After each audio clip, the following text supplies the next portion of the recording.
A paz do Senhor, meus queridos e amados irmãos, estamos aqui mais uma vez, uma oportunidade, e queremos agradecer a Deus por isso. Estarmos aqui em nosso canal, o canal Pão do Céu, para mais uma vez fazer o subsídio da nossa lição da revista Betel Dominical. A nossa próxima lição é a lição de número 7, para o dia 18 de novembro de 2018. E o título é A Importância da Continuidade do Trabalho. O texto áureo ele está inserido em Neemias capítulo 7, versículo 5, que diz: Então o meu Deus me pôs no coração que ajuntasse os nobres e os magistrados e o povo para registrar as genealogias. E achei o livro da genealogia dos que subiram primeiro, e assim achei escrito nele. Amados, o trabalho de Neemias tinha também uma importância. E qual era? Continuar o trabalho. A obra de Deus não podia parar, porque tinha que valorizar tudo que foi de recomeço naquela situação. A verdade aplicada, ela diz, é preciso que nosso comprometimento na obra de Deus se mantenha até a volta de Jesus. Então há uma necessidade do crente se comprometer na obra de Deus, e isso é para durar até a volta do nosso Senhor Jesus Cristo. Os textos de referência estão inseridos em Neemias capítulo 7, versículo 1, versículo 2 e o versículo de número 3. A nossa introdução diz que após o término das obras, Neemias procurou estabelecer aqueles que ocupariam posições estratégicas junto às portas, bem como nos serviços do culto, a saber, os cantores e levitas. Meus amados, o tópico 1 fala de qualidades fundamentais. Então, após a obra concluída, foi necessário Neemias selecionar pessoas que tinham qualidades fundamentais para a obra continuar. E o tópico 1, ele nos traz 3 qualidades fundamentais na vida daqueles que desejam continuar realizando a obra de Deus, que é a fidelidade, o temor a Deus e a disposição para receber orientações. No caso da fidelidade, Neemias nomeou como líderes Hanani, seu irmão, e Ananias, maioral da fortaleza. Então veja que Neemias trouxe para si pessoas que ele podia confiar, pessoas que ele sabia que iam exercer fidelidade na obra do Senhor. A primeira qualidade que Neemias destacou foi a fidelidade. Quando nós trazemos para si, para nós, pessoas fiéis, ou seja, aquelas pessoas que vão dar continuidade ao trabalho na sua ausência como se fosse você. Isso é fidelidade. Hoje em dia, esta qualidade está escassa. Nem todos conseguem ser fiéis a Deus, muito menos aos seus líderes. Mas Neemias não vacilou nessa área. Ele não vacilou nesse ponto, o ponto da fidelidade. Ele sabia que ia colocar pessoas para fazer a obra que jamais iriam contrariar os seus planos e projetos. Fidelidade é isso, é falar a mesma língua. Quão terrível é fazer a obra de Deus com alguém que não está falando a mesma língua. Quão terrível é o líder, o pastor do ministério, ele não vestir a camisa do ministério, ou seja, ele ser contrário a todas as orientações do seu líder maior. Isto é infidelidade ministerial. Neemias, ele sabia que a obra tinha uma importância para Deus, e não era qualquer pessoa que poderia ocupar os cargos de importância, para ocupar cargos de suma importância, sendo que todas as funções na obra de Deus são importantes. Mas tem algumas que temos que tomar cuidado. Tem algumas ocupações na obra de Deus que as pessoas precisam ser fiéis. fiéis à palavra de Deus, fiéis à obra de Deus e fiéis aos seus superiores naquilo que foram incumbidos de realizar. O tópico 1, subtópico 2, fala do temor a Deus, fazer a obra de Deus sem temer a Deus. Não adianta nada. Esta foi a segunda qualidade que Neemias enfatizou. Essa característica é, segundo a Bíblia, uma das mais importantes. Provérbios 1:7. Porque o homem que é sábio, ele teme ao Senhor. E o que é temer a Deus? Não é ter medo de Deus. Temer a Deus é buscar ser obediente a tudo aquilo que Deus requer na vida da pessoa. Temer a Deus é fazer a obra de Deus com todo zelo e cuidado. É nunca entregar a obra de Deus nas mãos daqueles que não têm compromisso. Isso é temer a Deus. Neemias, depois daquela obra, ele sabia que o temor a Deus no coração daqueles homens que iriam auxiliar, que iriam dar continuidade, era um ponto fundamental para que a obra de Deus tivesse sucesso naquela ocasião. Quem teme a Deus exerce as funções que lhe são confiadas segundo as prioridades de Deus. Quem teme a Deus não faz a obra de Deus relaxadamente. Quem teme a Deus valoriza num culto mais a palavra do que qualquer outra atividade. Quem teme a Deus busca a Deus em oração. Sempre busca estar em contato com aquele que é o dono da obra. Porque o dono da obra, só ele sabe, só ele tem o poder de dar todo o entendimento e inteligência para o homem continuar na sua presença, fazendo aquilo que lhe apraz. E a outra qualidade era disposição para receber orientações. Neemias colocou ao seu lado pessoas que tinham disposição de ser submissos. Tem pessoas que são obedientes e tem pessoas que são submissas. Bom é quando a pessoa é obediente e submissa. Mas, infelizmente, alguns são obedientes, mas não são submissos. Outros são submissos, mas não são obedientes. E quando que isto acontece? Uma pessoa obediente, ele recebe a ordem para fazer algo na igreja e ele até faz. Ele é obediente, ele vai lá e faz, mas não faz de acordo com aquilo que o líder maior, o pastor, mandou fazer. Já o submisso é aquele que honra o seu pastor, o seu líder maior, é aquele que acata todas as normas, mas não faz. Entende que precisa fazer, é submisso para receber o relatório, para receber as responsabilidades. Ele é submisso porque frequenta as reuniões, ele adquire toda a responsabilidade e conhecimento, mas na prática não realiza, ele não é obediente.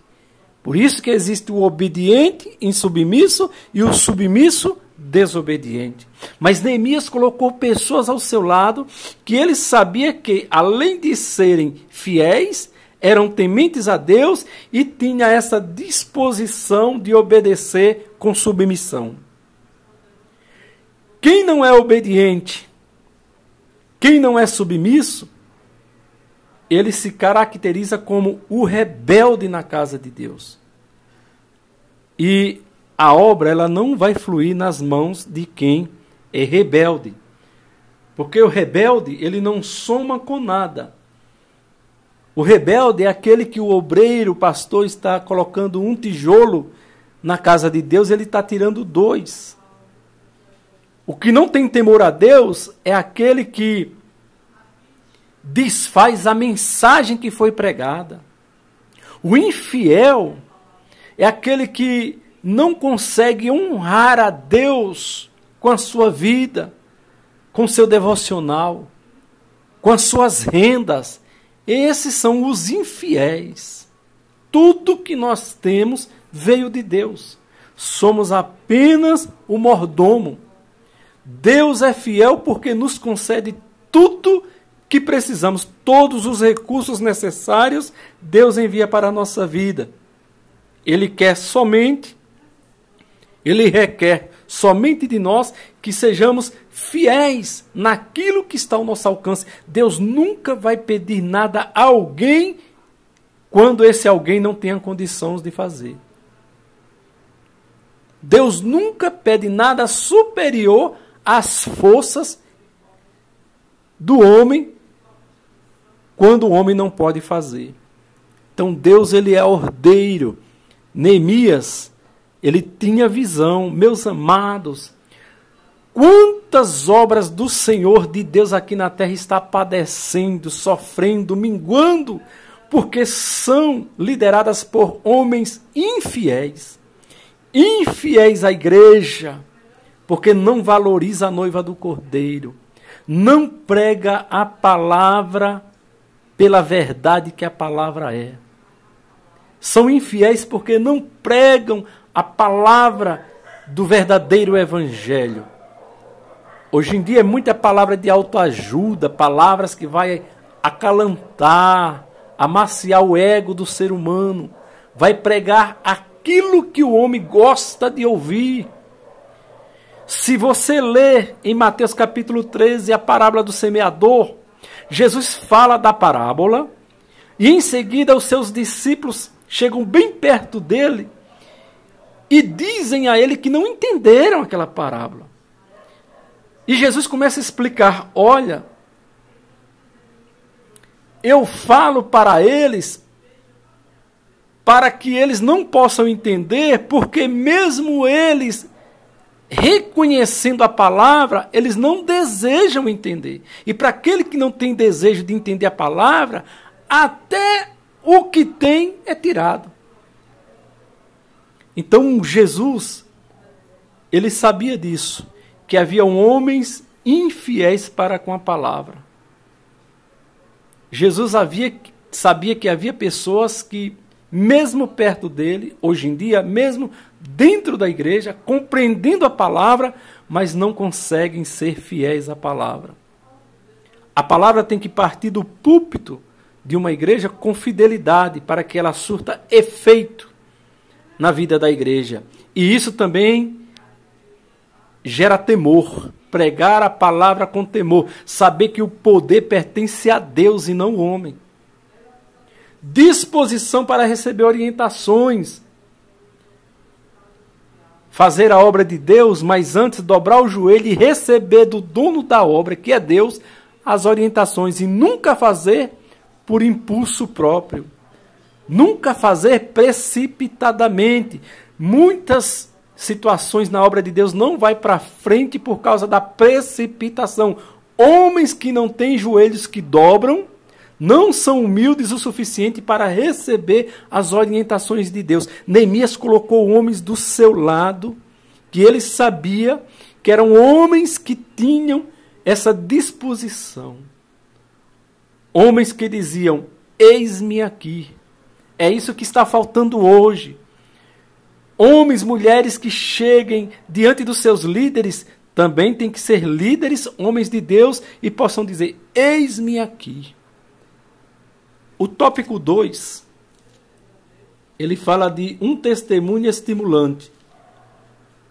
Um testemunho estimulante. Neemias, entretanto, era um líder que procurava dar a seus companheiros não uma autoajuda, mas a ajuda que vem do alto. Ajuda que vem do alto.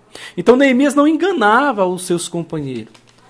Ele não dizia: olha, faz isso para Deus, que amanhã o que você faz hoje, Deus vai te dar em dobro, em triplo. Não, ninguém estava investindo no banco espiritual.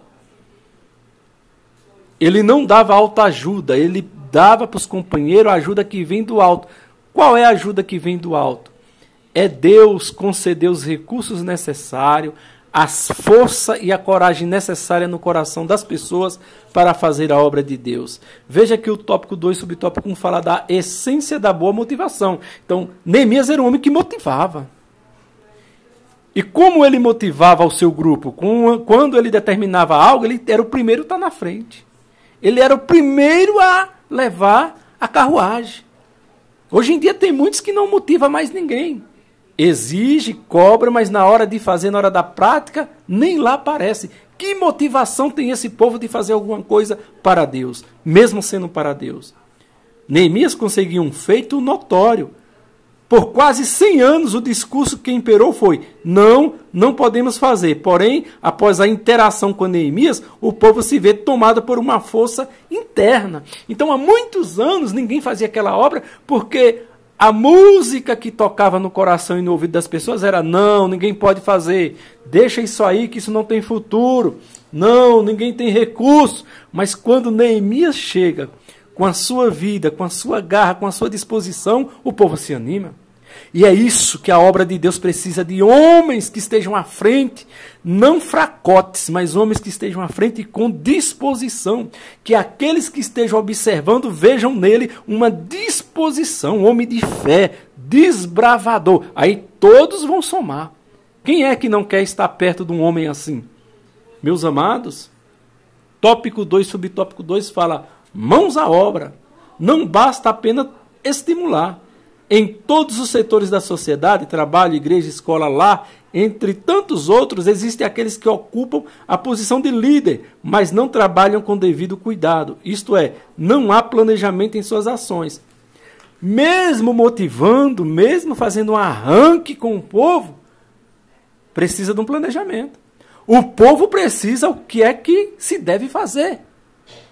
O líder, ele precisa motivar o povo, mas também tem que ter um mapa para mostrar o caminho a seguir. Tem que ter ali um rascunho, tem que ter uma ideia, tem que ter um projeto para que o povo entenda o que se há de fazer. Porque levar também a multidão para fazer algo que ninguém entende e nem conhece o que se há de fazer vai gerar confusão e discórdia. Então olha a inteligência de Neemias, meus irmãos. Um homem que tinha planejamento, mãos à obra, mas sabia o que iriam fazer. Vamos levantar os muros, colocar os portões. E agora? Ainda falta revestir os portões de metal, porque o inimigo pode tocar fogo na madeira do portão e achar brecha. O crente tem que ter uma vida blindada diante de Deus. Porque por mais que os muros estejam levantados na sua vida espiritual, os portões estejam no lugar, o inimigo vai procurar o ponto fraco. E o ponto fraco do muro era o revestimento dos portões. Se ficasse só na madeira, seria fácil pegar fogo. Mas ele revestiu de metal, ou seja, blindou as portas. Blindou os portões do muro. O inimigo não achou brecha. Mãos à obra, mas com um projeto, com um planejamento em mãos. E o tópico 2, subtópico 3, diz que é preciso reconhecer Deus como aliado. Ninguém consegue fazer nada sem Deus. Ninguém consegue fazer tudo. Só quem pode fazer tudo é Jesus. Agora, tudo aquilo que se há de fazer tem que levar Deus consigo. Tem que levar Deus para o planejamento. Depois de determinar um propósito tangível, nosso personagem em estudo relembra como a potente mão de Deus o acompanhou. Reconhecer como líder, Neemias levou as pessoas não a olharem para suas limitações e temores, mas sim para o Senhor Deus. Quem olha para Deus, mesmo dentro da fornalha, não vai sentir a caloria do fogo. Quem olha para Deus, mesmo dentro da cova, não vai ser atacado pelos leões. Quem está fazendo a obra de Deus, ainda que seja árdua, mas olhando para Deus, vai enxergar pelo olho da fé os recursos financeiros chegar. Então, se você está fazendo uma obra para Deus, e você já olhou para a direita e viu um irmão desanimado, você olha para a esquerda e não vê nada no seu bolso, recurso nenhum em sua vida, em você, então olhe para cima. Olhe para cima e clame, porque do céu Deus vai mandar socorro. Como? Vai cair do céu um pacote? Não, mas do céu vai vir uma ordem no coração daquele que tem os recursos que você precisa. E muitas das vezes são pessoas que você nem imagina Então Neemias, ele foi socorrido por Deus. E ele reconhecia que tudo o que acontecia tinha a mão de Deus. Tinha a mão do homem, mas a mão maior, a mão que erguia, a mão que construía, a mão que realizava acima de todas as mãos que ali estavam, era a mão de Deus. Meu amigo, meu irmão, não saia debaixo das potentes mãos de Deus.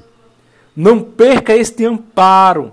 Ficar desamparado das mãos do Senhor, olha, é caminhar na areia sem chegar a lugar nenhum. É nadar e morrer na praia. Não ter as potentes mãos de Deus como o refúgio e a fortaleza é estar desamparado. Ninguém, pela força do seu braço, na obra de Deus, consegue fazer nada. Jeremias 17:10. Capítulo 17 de Jeremias diz o seguinte: maldito o homem que confia no homem e faz da sua carne o seu braço. Não pode o homem confiar nele mesmo para fazer a obra de Deus. Então Neemias, ele reconhecia Deus como um aliado, e um aliado forte. Quem tem Deus como seu aliado pode entrar em qualquer causa impossível nesta terra que ele garante a vitória. O tópico 3 fala das 3 virtudes para lutar contra situações adversas. Veja bem, situações adversas, elas sempre existiram e sempre existirão. É verdade. Mas, na palavra de Deus, nós encontramos algumas virtudes para lutarmos e sairmos vencedores. Uma situação adversa você pode encontrar no seu casamento. No seu casamento, é verdade. Você pode ter 1 ano, 2, 10, 15 de casado e encontrar uma situação adversa. Você pode encontrar um impedimento. Você pode encontrar uma situação que era do passado e surgiu agora para atrapalhar o seu casamento. Mas a Bíblia, ela nos ensina as virtudes para toda e qualquer situação adversa. A Bíblia diz que o cordão de 3 dobras, ele não se parte facilmente. Isso é um princípio de que, se no seu casamento tem você, sua esposa, e a 3ª dobra é Jesus, dificilmente esse casamento vai à ruína. Então veja como a Bíblia é rica em virtudes que nos faz vencedores em qualquer situação adversa. Se você tem um negócio, e o seu negócio não está dando certo, e o seu negócio está indo por águas abaixo, apresente a Deus, seja fiel a Deus, honre a Deus com as primícias do seu negócio, convide Ele. Isso é uma virtude para uma situação adversa. Se você honrar a Deus desta forma, o próprio Deus não vai permitir o teu negócio chegar ao fim, porque ali tem algo que você faz que você acaba honrando a esse Deus. Então veja que uma das virtudes aqui é a união. O Senhor Jesus Cristo afirmou que um reino dividido não subsiste. Mateus 12:25. De nada adianta um nome forte para uma equipe fragmentada, uma vez que toda a força será fraca se não estiver completamente unida. Salmo 133. Ó, quão bom e quão suave é que os irmãos vivam em união, em unidade. Então, união não é um grupo de pessoas somente. União é quando esse grupo de pessoas estão num só propósito, numa só alma, num só pensamento, num só objetivo. Isso é união. Porque um grupo de pessoas dentro de um auditório é uma reunião. Mas não significa que todos que estão ali reunidos estão unidos. Unidos é quando estão num só propósito. Jesus está falando que um reino dividido não subsiste. Se não tiver união dentro de uma congregação, ela vai acabar, ela vai fechar. Se não tiver uma união de irmãos, se a igreja não se unir a Cristo, essa igreja não vai para frente. Ela pode ir como uma sociedade, uma comunidade, como igreja não. Primeiro, se ela não tiver união com Cristo, o dono, cabeça da igreja. E se não tiver união entre a liderança, irmãos, é escândalo na certa. Porque vai gerar uma competitividade. Vão ser competitivos, cada um vai mostrar que Deus é maior na sua vida. Isso não existe. Isto é pessoas que estão patetizadas, idiotizadas dentro da obra de Deus, achando que aquilo que ele faz, e só o que ele faz, é onde está Deus. Isso é uma idiotice. A obra, ela é imensa, ela não é fragmentada. Então houve ali, na vida daqueles homens, união. Outra coisa que houve, tópico 3, subtópico 2, amor. Amor. É preciso compreender que ninguém pode amar sozinho. Amar requer a existência de um interlocutor, isto é, outra pessoa para a qual esse amor seja endereçado. Então, se não houver amor, que é a base fundamental de tudo, porque a Bíblia diz que Deus é caridade, está lá em Coríntios 13, 1 Coríntios 13, Deus é amor. Se não houver o amor de Deus nas pessoas, as pessoas não são pessoas de Deus. Se não houver amor de Deus na igreja, a igreja não é igreja de Deus. E o amor, meu amado, minha irmã, não é aquele abraço saboroso, não é aquele cumprimento, não. Se ama verdadeiramente quando suporta. Se o teu irmão pecou contra ti, continue amando, porque ele precisa de você e você dele para continuar esta obra. Isto é amor de Deus. O amor de Deus, ele não fragmenta a liderança. Amor é tolerar. Está vendo esse irmão aí que é um tropeço na igreja, que é uma tríbula? Ame ele. Mesmo sendo o Judas da igreja, ame ele. Ele tem que sentir que tem um Deus que o ama. Ele tem que sentir que Deus levantou homens com coração capaz de amar ele.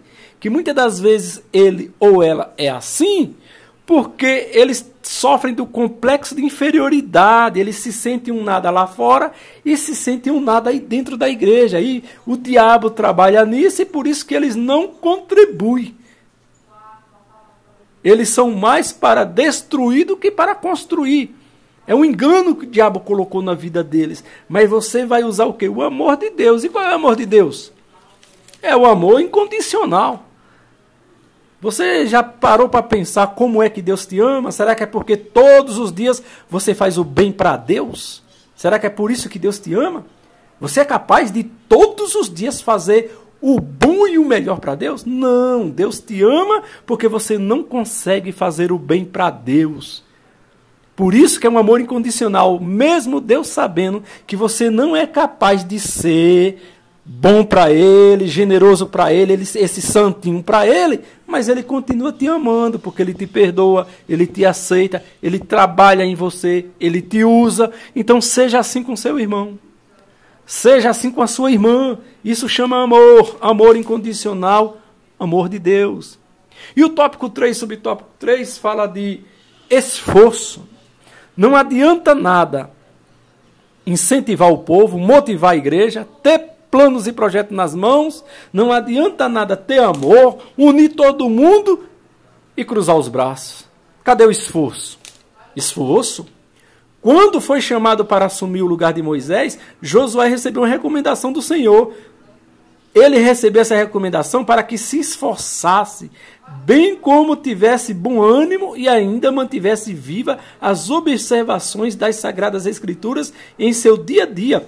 Josué capítulo 1, versículo 6 a 9, lá está escrito: esforça-te e tem bom ânimo, para fazer conforme toda a lei que meu servo Moisés te orientou. Dela não se desvia nem para a direita nem para a esquerda. Você sabe o que significa isso? Tão somente esforça-te para não se desviar da lei. Existem pessoas que se desviam da igreja. Está aí a Bíblia dizendo, não se desviar nem para a direita e nem para a esquerda. Você sabe o que Deus estava dizendo?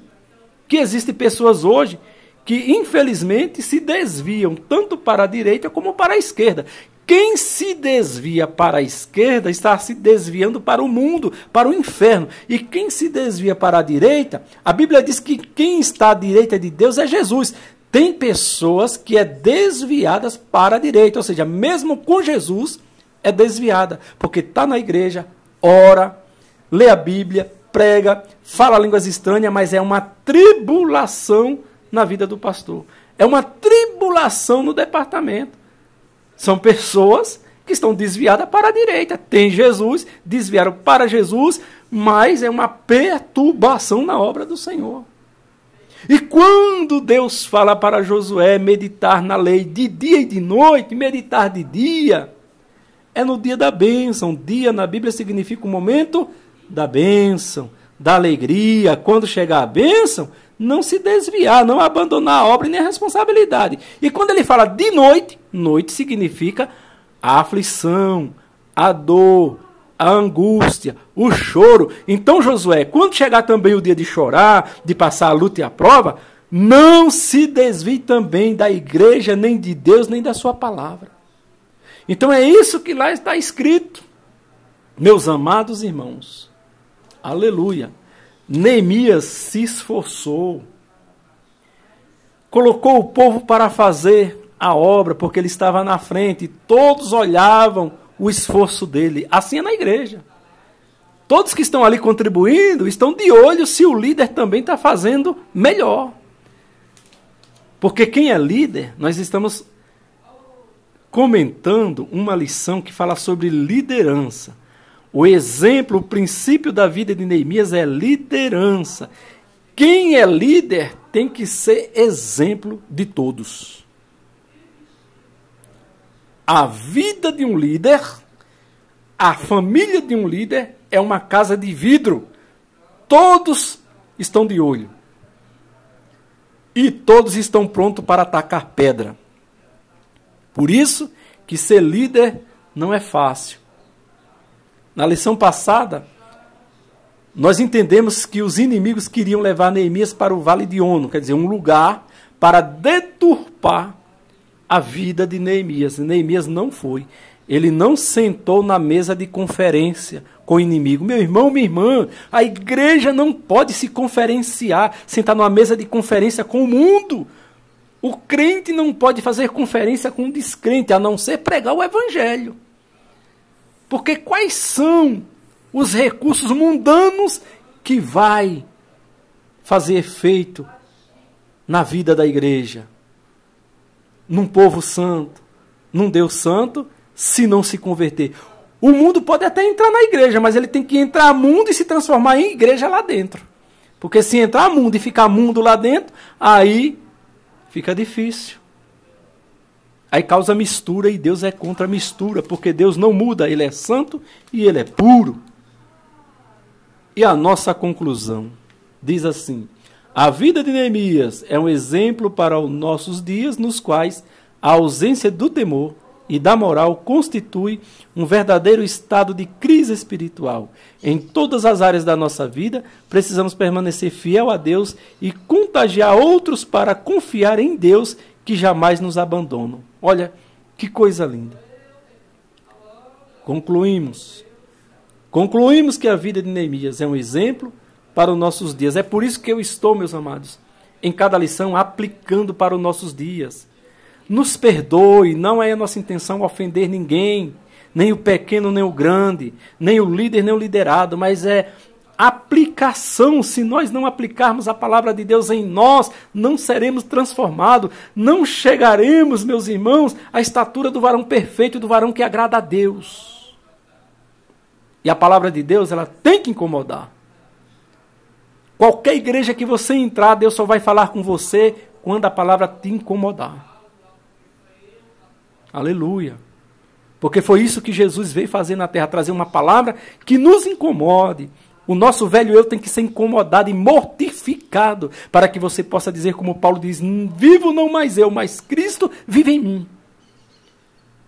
Que Deus te abençoe, meu irmão, minha irmã, aonde Deus te colocou, exerça como Neemias, ou pelo menos semelhante a ele, a sua liderança.